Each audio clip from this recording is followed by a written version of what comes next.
우리는 지난 시간 안디옥 교회에서 비로소 그리스도인이라 칭함을 받게 되었다 하는 이야기를 서로 나누게 되었습니다. 그 수준이 어느 정도인가, 과연 우리는 얼마만큼 성장해야 할 것인가 하는 것을 살펴보았고, 과연 나는 예수쟁이라 칭함을 들을 수 있는가 하는 것까지 떠올려 보았습니다. 사람들은 성경의 역사와는 무관하다, 그렇게 생각을 합니다. 그래서 흔히 말하기를 신앙을 가리켜서 피 안의 세계라, 그런 표현을 씁니다. 다른 세계 이야기처럼 그렇게 여겨버립니다. 그런데 오늘 본문은 조금 달라 보이는 이야기를 소개하고 있습니다. 너무나 다른 내용입니다. 말씀이 어떻게 흥황했는가, 믿는 사람들이 얼마나 더 많아졌는가, 하나님께서 믿는 사람들을 통해서 어떻게 큰 일을 이루셨는가, 어떻게 그들이 세상의 시험과 핍박을 극복하고 있던가, 그런 이야기가 전혀 아닙니다. 그런 기록이 아니라 느닷없이 천하의 큰 흉년이 들리라 하는 아가보 선지자의 외침을 기록해 놓고 있습니다. 그리고서는 그 예언대로 실제로 이 일이 벌어졌었노라고 그 시대의 왕의 이름까지 거명을 했습니다. 그러니까 역사 속에서 일어났던 일이라고 하는 것입니다. 이 말씀은 가장 중요하게는 하나님께서는 역사와 세상의 주관자가 되신다고 하는 것입니다. 세상의 주인이 되시는 분이 하나님이십니다. 마치 세상의 주인은 따로 있고 하나님 따로 있는 것처럼 우리가 그렇게 느끼기 쉽습니다만 그렇지 않습니다. 세상의 주인은 하나님이십니다. 조금 더 한 걸음 더 나가 볼까요? 천국은 누가 다스리시는가요? 기억도 안 나세요? 천국을 누가 다스리세요? 하나님이 다스리시죠. 지옥은 누가 다스릴까요? 예, 그렇습니다. 하나님이 다스리십니다. 그걸 잊어버리니까 지옥은 하나님께서 다스리는 곳이 아니라고 그렇게 엉뚱한 생각을 하게 되고, 거기는 예수 믿지 않는 사람들만 가는 곳이라, 거기에서도 떵떵거리고 사는 사람이 있을 것이라 엉뚱한 생각을 하게 된다고 하는 것입니다. 거기도 하나님이 다스리는 곳입니다. 하나님을 배반하고 하나님께서 하나님의 뜻을 펼치려 할 때 대들고 하나님의 반역을 들었던 그 마귀나 사탄의 세력들이 거기에서 벌을 받는 그러한 장소입니다. 하나님을 인정하지 않고 하나님 안에 있지 않는 자들이 머무는 장소로 그것이 소개되고 있는 것입니다. 그것을 잊어버리니까, 그걸 잊어버리니까 다른 데에도 구원이 있다는 생각을 서슴없이 하는 겁니다. 내가 예수를 믿지 않아도 나는 세상에서 법 없이 산 사람이니까 나중에 좋은 곳에 갈 것이야. 아니, 나는 예수를 안 믿어도 내가 부처를 믿으니까 나는 극락의 세계에 갈 것이라. 누가 인정을 하고 있는가 하면 놀랍게도 예수 믿는 사람들이 인정을 하더라는 겁니다. 왜 그러고 있을까요? 그곳은 하나님이 안 계시는 곳이라 생각을 해버리기 때문에 그렇습니다. 여전히 하나님이 그것을 다스리시는 분이십니다. 오늘 성경에 느닷없이 흉년 이야기가 나타나고 있습니다. 하나님께서 다스리시는 세상, 이제 예수 그리스도께서 우리의 죄값을 대신하셨고 다 구원받아서 새로운 세계, 이제는 하나님 나라에 살게 되었는데 느닷없이 흉년 이야기가 등장을 합니다. 여러분, 사도행전을 한번 전체적으로 생각을 해보십시다. 사도행전에서 여러분이 기억하고 있는 사건들과 분위기들을 한번 떠올려 보세요. 오순절의 성령 강림, 그것으로 인한 충만함과 기쁨, 그리고 방언과 안전뱅이가 일어났던 사건, 아나니아와 삽비라가 돌연하게 죽음을 갖게 되었던 그러한 일들, 믿을 수 없었던 사마리아 사람들의 회심과 에디오피아 내시가 구원을 받은 일, 여기저기 기적들이 사도행전에 기록이 되어 있습니다. 많은 사람들이 예수를 믿어 그 수가 더하여졌더라. 말씀이 흥황하였습니다. 모든 사람들이 그것을 보고 하나님을 찬송했노라. 이런 것들이 분명히 사도행전을 통해서 우리들이 기억하고 있는 분위기와 사건들입니다. 그러나 다시 한 번 더 생각을 해보면 그것과 정반대되는 내용들이 있었던 것도 기억하실 겁니다.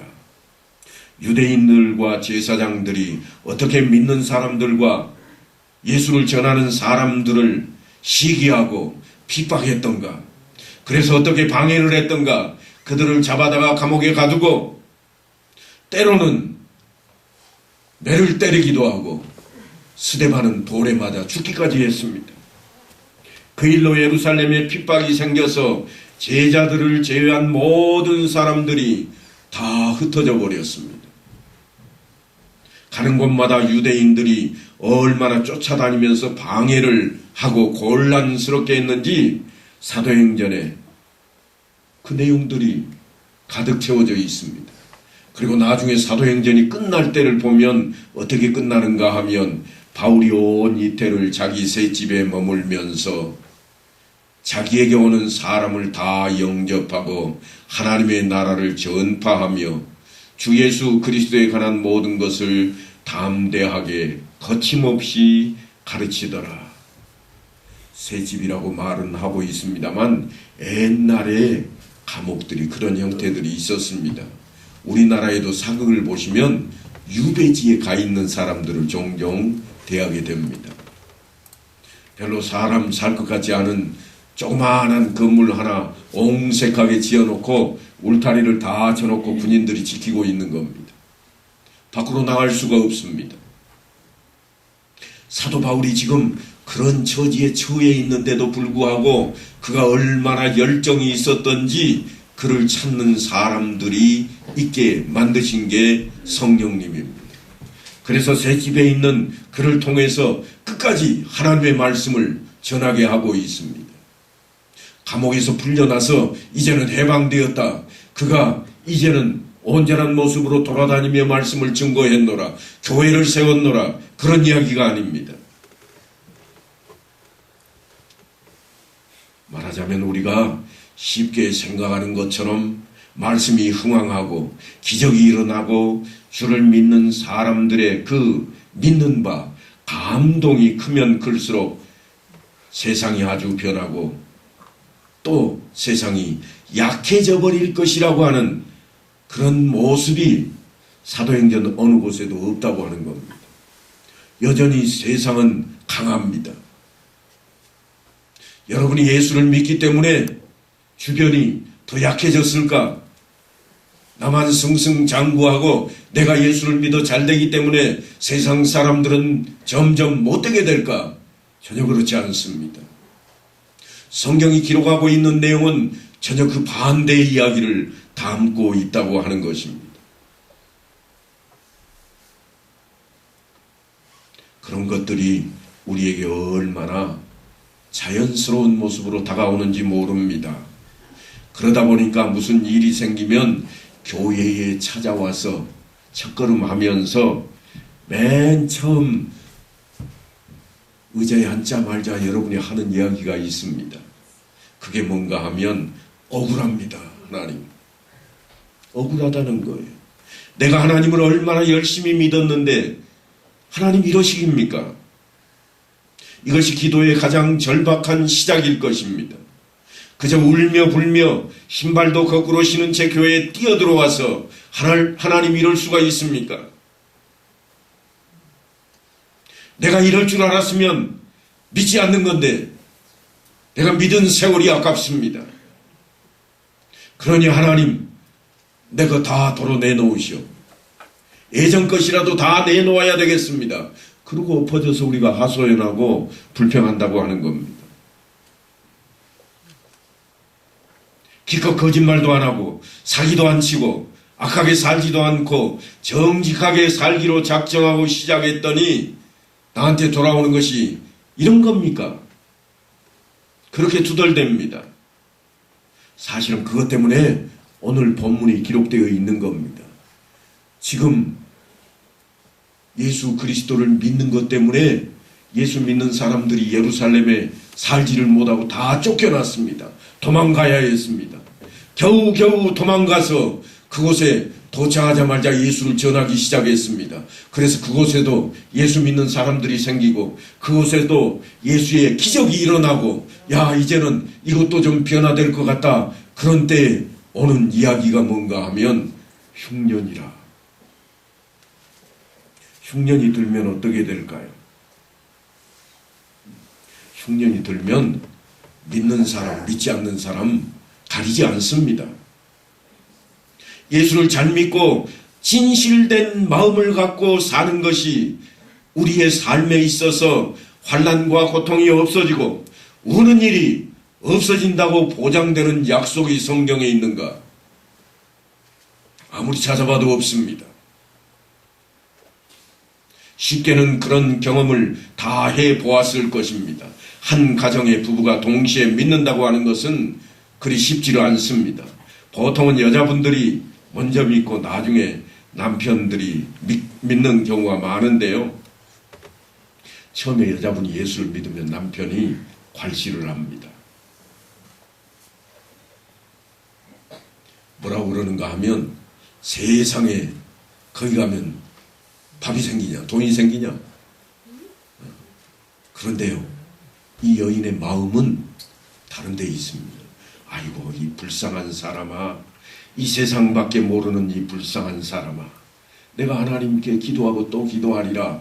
그런 마음을 가지고 교회에 나옵니다. 남편은 또 별 웃기는 여자가 다 있다고 생각을 하고 웃어 넘기기 시작합니다. 그러다가 부인이 신앙이 점점 자라가면서 내가 믿어서 남다른 것이 뭐냐, 안 믿는 남편이지만 잘해보자. 그래서 옛날보다 점점 잘하기 시작을 합니다. 더 열심히 하면 남편이 좋아져야 할 것인데 어떻게 바뀌는가 하면요, 요거 봐라 만만하네. 남편이 그런 생각을 갖습니다. 그래서 옛날에 내가 예수 안 믿을 때 남편에게 그저 바가지도 긋고 성가를 부리던 그런 것들이 있었는데 이제 그때에는 남편이 뭐라고 그랬는가 하면 야 교회 나가라. 신방도 없냐? 그렇게 쫓아냈던 그런 남편인데 그저 집안 조용해지려면 아내를 교회나 보내버려야 되겠다. 나 낮잠 한숨 좀 제대로 자보자. 그래서 아내를 교회로 보내버리고 지가 집사를 하든지 권사를 하든지 아무 상관도 않던 그런 사람이었는데 이제 부인이 예수를 믿으면서 믿음이 성장하고 이제는 남편을 위해서 기도하고 그러다 보니까 내가 남편을 더 잘 섬겨야 되겠다. 그래서 마음 먹고 바뀌기 시작했더니 남편이 슬슬 바뀌기 시작하는 겁니다. 너 예수 믿으면 나한테 함부로 못하지. 예수 믿는 사람이 그럴 수 있어? 그러고도 네가 집사야? 너 교회에서 권사라며 잘해야지. 교회에서 그렇게 가르치더냐? 이런 식으로 사람이 바뀌어갑니다. 내가 좀 잘해보려고 그러는데 내 성질을 살살 건드리기 시작한다고 하는 것입니다. 그러면 그때에 부임된 집사님이나 권사님들이 억울합니다.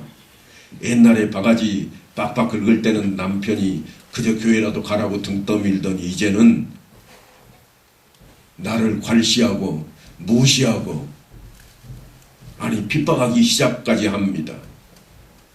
고분고분했던 그 시절이 지나고 내가 천사가 된 모습으로 바뀌니까 남편이 점점 나에 대해서 개차반이 되어간다고 하는 것입니다. 그래서 이럴 수 있느냐? 하나님, 내가 예수 믿고 이렇게 돼야 됩니까? 나 예전으로 바뀔래요. 그런 모습이 우리의 마음속에 있는 것 때문에 오늘 본문의 내용이 성경에 기록이 되고 있는 것입니다. 성경은 우리에게 마치 약속하고 어떤 당연한 보상을 준다고 하는 그런 내용이 결코 있지를 않습니다. 오히려 그 보상 받을 기대 때문에 우리가 걸림돌이 되어서 넘어지고 무너지고 마는 모습이 더 많을 것입니다. 예수 믿으면 나아질 줄 알았다. 그게 우리의 생각입니다. 사도행전에 기록된 복음의 흥왕과 하나님 나라의 확장으로 인해서 세상이 그러면 어떻게 변했는가? 세상이 점점 쪼그라들고 예수 믿는 사람들의 기세 등등함에 따라서 그러면 예루살렘이 해방이 되고 유대 지역이 해방이 되었는가? 아니요, 그렇지 않습니다. 점점 핍박은 심해졌고 로마 사람들, 그 군인들이 핍박하는 것은 고사하고 유대인들이 예수 믿는 사람들을 핍박하기 시작합니다. 예수 믿는 것이 세상에서 당하는 고통을 면하는 것이 아니라면, 자칫 잘못하면 우리가 이런 오해에 빠질 수가 있습니다. 세상 권세와 하나님의 권세가 대등한 차원에서 싸우는 것처럼 생각할 수 있다고 하는 거예요. 그래서 마치 지옥은 하나님이 다스리지 않는 것처럼 세상은 하나님이 다스리지 않고 예수 믿는 우리만 하나님이 다스리는 것처럼 그렇게 착각할 수 있게 된다고 하는 것입니다.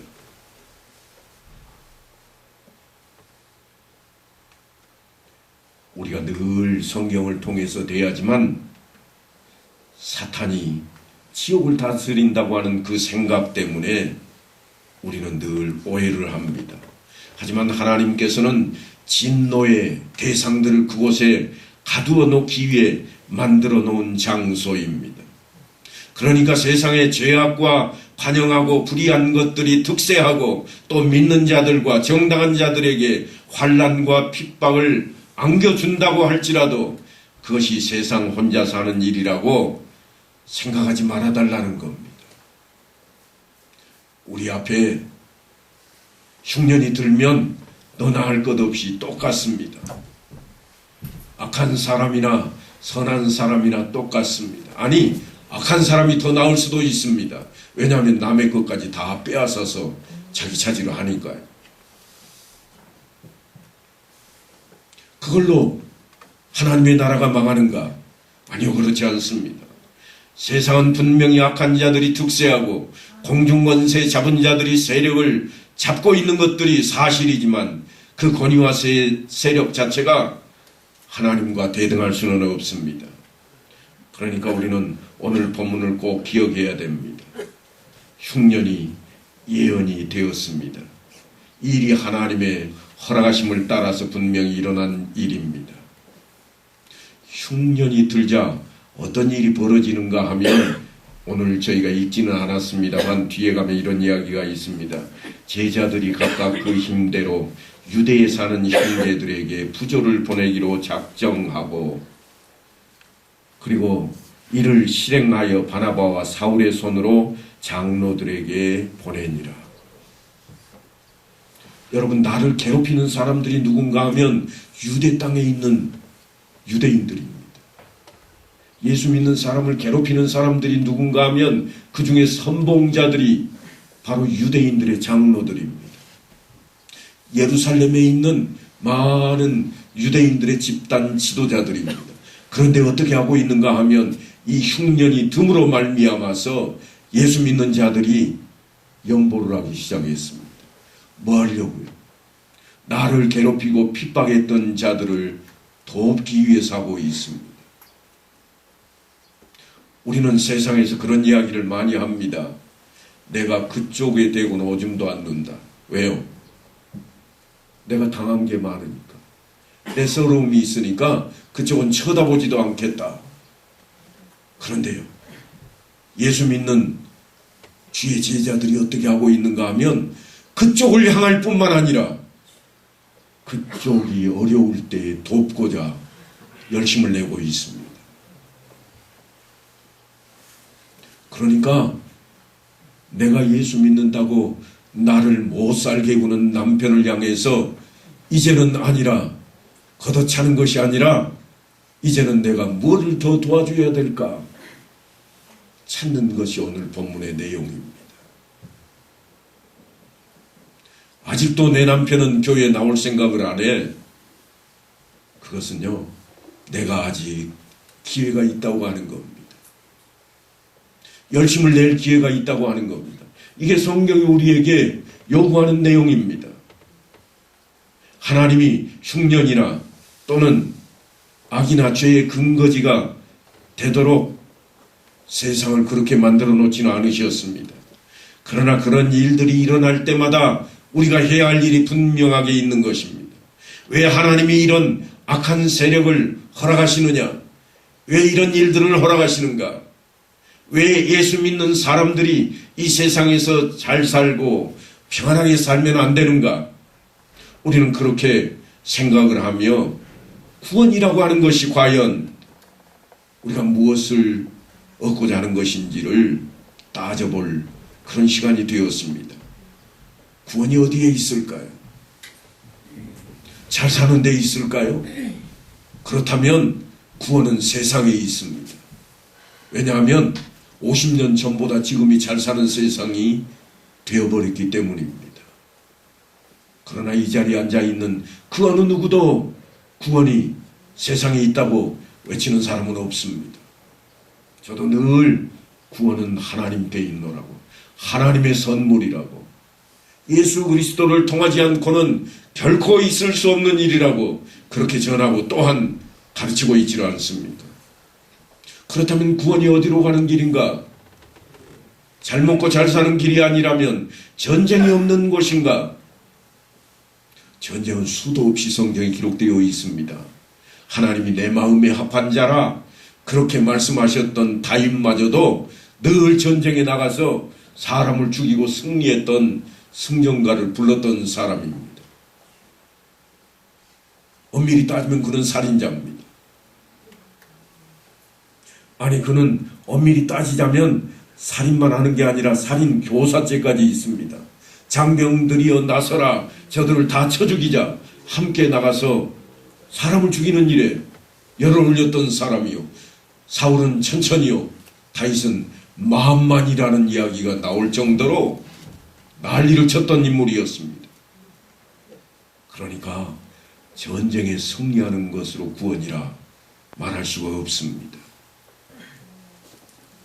그렇다면 구원은 어디로 가는 길인가? 전쟁이 없는 곳, 슬픔이나 눈물이 없는 곳, 애통함이나 곡이 없는 것이 천국이라고 성경에 기록됨으로써 우리는 늘 천국을 그쪽으로만 생각을 하고 이 세상에 그것을 끝내야 할 것을 생각을 해버립니다만, 사실은 천국이 그렇게 묘사되어 있다고 해서 꼭 그렇게 된다고 하는 것은 아닌 겁니다. 여러분, 예수님께서 천국을 설명할 때 뭐라고 그러십니까? 천국은 이와 같으니, 그래놓고 하시는 말이 밭에 감추인 뭐와 같다고요? 보화와 같으니라. 그래서 천국은 어떻게 하면 되겠어요? 여러분이 보석 반지 하나 딱 싸가지고 귀하게 그 밭에다 갖다 묻으면 여기 천국이요. 그렇게 믿으세요? 그게 아니잖아요. 우리에게 설명하기 위해서 하는 거예요. 천국은 이와 같다. 오늘날 성경에 기록된 천국도 우리에게 기록되어 있는 내용들이 우리가 세상에서 아웅다웅하는 것들, 그것이 없는 것이라 그렇게 이야기하고 있는 것이 다가 아닙니다. 그러면 천국은 어떤 곳인가? 답은 딱 하나입니다. 우리에게 소원이 없는 곳이라. 여러분, 성경 말씀 중에 믿음과 소망과 사랑이 있는데 마지막까지 있을 것은 뭐라고 그래요? 사랑 말고 나머지는요? 다 어디 갔어요? 천국에서는요, 소망이 필요가 없습니다. 소원이 필요가 없습니다. 하나님이 계시기 때문입니다. 하나님 안에 있기에 더 이상 바랄 게 없는 곳입니다. 믿음이 왜 필요할까요? 믿어야 될 것인데 이미 하나님 안에 있으면 그 믿음이라고 하는 단어조차도 필요가 없어집니다. 오직 사랑입니다. 그 이야기가 성경에 고스란히 기록이 되어 있습니다. 그러니까 구원이라고 하는 것은 고통이 없는 곳으로 가는 것도 아니요, 애통함이 없는 곳으로 가는 것도 결코 아닙니다. 비유를 그렇게 해놓았습니다. 그렇다면 무엇인가? 거룩한 곳이요, 구별된 곳입니다.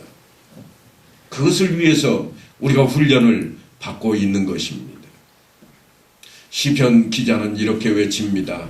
고난 당하기 전에는 내가 그릇 행하였더니 이제는 주의 말씀을 지키나이다. 이게 천국을 소망하는 시편인데요. 고난 당할 때는 자기가 그릇되게 행했답니다. 그런데 지금은요, 주의 말씀을 지킨다고 하는 거예요. 천국 안과 밖이 어떻게 바뀌어 있습니까? 주의 말씀과 행동이라고 하는 것으로 대조를 시켜놓고 있습니다. 그리고서는 뒤에 가면 뭐라고 그러는가 하면 고난 당하는 것이 내게 유익이라 이로 말미암아 내가 주의 율례를 배우게 되었나이다. 고난 당하는 것 때문에 내가 주의 말씀을 상고하게 되었고 찾게 되었습니다. 이곳이 천국입니다. 그런 이야기입니다. 이것이 우리가 환난을 통과해야 하는 가장 첫 번째 되는 이유일 것입니다. 하나님께서는 틀림없이 이 세상과 역사의 주인이 되십니다. 세상의 주인이 따로 있는 것이 아닙니다. 그런데 그 어렵고 거칠고 고통스러운 그 인생길을 조금도 완화시켜 주실 생각이 없어 보입니다. 오늘의 본문식으로 말씀드리자면 흉년이 들자 신자들도 타격을 받으라는 겁니다. 흉년이 들자 너나 할 것 없이 다 어려워집니다. 그런데 그 어려움 속에서 하나님의 자녀들, 신자라고 하는 사람들이 어떤 마음을 품게 되었는가 하는 것입니다. 비가 오면 예수 안 믿는 사람은 철철 비를 맞고 예수 믿는 사람 쪽은 딱 가려져 가지고 비가 내리지 않을까요?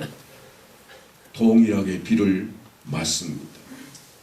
그때 예수 믿는 자들에게 행할 일이 무엇인가 하면 우산이 있거든 같이 덮어쓰라고 하는 겁니다. 혼자만 쓰지 말고 지금 오늘 본문이 우리에게 요구하고 있는 내용입니다. 하나님의 사랑이 바로 그 사랑이라. 그러니까 우리 성도들에게는 사실은 흉년이 든 일로 인해서 안디옥 교회가 예루살렘과 유대를 돕는 그 일을 기억하고 또한 우리에게도 그러한 자리로 나아갈 것을 요청하고 있는 것입니다. 그것이 구원은 결코 고통이 없는 자리로 가는 것이 아니라고 하는 것을 절실하게 나타내는 내용입니다. 거룩하고 의로운 것입니다. 거룩하고 의로워져야 갈 수 있는 것이 구원이라고 하는 자리입니다. 그리고 이 거룩함과 의로움을 완성하기 위해서 우리는 환난과 또한 때로는 고통을 이겨내야 한다고 성경은 우리에게 가르치고 있습니다. 사랑하는 성도 여러분, 고난 당하는 것이 내게 유익이라 외쳤던 그 시편 기자의 말씀처럼 우리 앞에 다가오는 그 고난을 이겨내고 또한 고난을 당하는 자들이 있거든 함께 기도하고 엎드리는 그 자리에 우리 모두가 있게 되기를 간절히 축원합니다.